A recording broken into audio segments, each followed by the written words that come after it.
Hi guys, welcome back to our channel mister Venukoli. Today వచ్చేసి అయితే మనం కాశీకి అయితే స్టార్ట్ అవుతున్నాం అనమాట. ఒక 3 days ముందే మనం రామదుర్గం ట్రెక్ కూడా అయిపోయింది అండ్ ఈరోజు కాశీకి స్టార్ట్ అవుతున్నా. ప్రెజెంట్ వచ్చేసి అయితే మనం గుంటకల్ రైల్వే స్టేషన్ లో అయితే ఉన్నాను. నా ట్రైన్ వచ్చి నైట్ 10 o'clock అనమాట. నేను కొంచెం ఎర్లీనే వచ్చినాను రైల్వే స్టేషన్ కి అండ్ ఇక్కడ వెయిట్ చేస్తున్నాను స్టేషన్ లోన. గుంటకల్ నుంచి వారణాసికి అయితే డే బై డే ట్రైన్స్ అయితే అవైలబుల్ ఉన్నాయి. అవి వచ్చేసి అయితే నైట్ 10 o'clock అయితే మనకి స్టార్ట్ అయితే గుంటకల్ నుంచి from Kanyakumari to Varanasi express అనమాట. మనమైతే జనరల్ ఎక్కినాం. ఒకసారి చూడండి, మన పరిస్థితి అయితే చాలా ఘోరంగా ఉంది.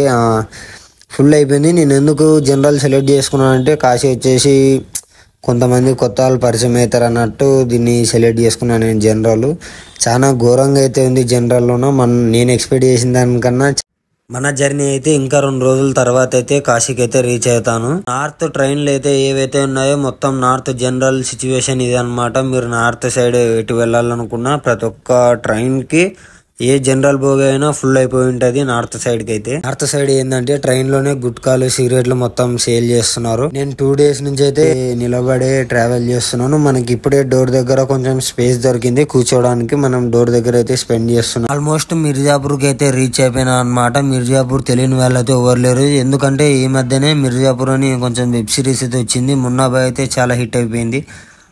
కాశీకి అయితే రీచ్ అయిపోయినాం. మనం మిర్జాపూర్ నుంచి 2 hours జర్నీ. చూస్తున్నారు కదా, కాశీ దగ్గర ఉన్న మన గంగా రివర్ అనమాట. ఇది మొత్తం బోట్లు అయితే అయిపోయినాయి. మీకు అక్కడ కనిపించేది మొత్తం ఇదంతా కాశీ. మనం ఇంకొక 1/2 hour లో అయితే అక్కడ రీచ్ అయిపోతాం అనమాట. ఇక్కడ కొన్ని చెడిపోయిన బోట్స్ అన్ని బయటికి తీసి పెట్టినారు అండ్ కొన్ని బోట్స్ అయితే రన్నింగ్ అవుతున్నాయి. మనం అటు సైడ్ దిగి మనం అక్కడ నుంచి ఇక్కడికైతే మళ్ళీ ఇటు సైడ్ బీచ్ సైడ్ అయితే రావాలి స్నానానికి. అటు సైడ్ అవైలబుల్ ఉండదు, ఎందుకంటే మొత్తం బోట్లు ఆపుకోనికైతే ఉంటుంది అటు సైడ్. మనం స్టేషన్ కి రీచ్ అయినాక చిన్నగా అయితే గుడి దగ్గరకి అయితే స్టార్ట్ అయిపోయినా. స్టేషన్ ముందు రాగానే ఆటోస్ అయితే అవైలబుల్ ఉంటాయి. టెంపుల్ దగ్గరికి వెళ్ళడానికి 20 rupees అయితే ఛార్జ్ చేస్తాడు ప్రతి ఒక్కరు. చూడండి, మనకి 20 rupees అయితే ఎక్కువ కాదు. టెంపుల్ అయితే చాలా లాంగ్ ఉంది. 4.2 kilometers అయితే చూపిస్తుంది. నేను గూగుల్ మ్యాప్ లో అయితే చెక్ చేసిన అనమాట. టోటల్ గా అయితే గుడి దగ్గరకి అయితే వచ్చేసినాం. మనకు ఒక 200 meters డిస్టెన్స్ ఉంది. ఇక్కడ నుంచి బై వాక్ వెళ్ళాలి. ట్రాన్స్పోర్ట్ అయితే అవైలబుల్ లేదు. రిక్షా అయితే 250 అయితే ఛార్జ్ చేస్తారు. మనం వచ్చేసి ప్రెజెంట్ మణిఘాట్ లో ఉన్నాం అనమాట. కాశీ వైబ్స్ ని అయితే ఎంజాయ్ చేయండి.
తారకాయ నమః రుద్రాయ హరాయ నమః హరయే నమః సోమాయ దేవాయ నమః శ్రీకంఠాయ నమః వర్గాయ భవాయ నమః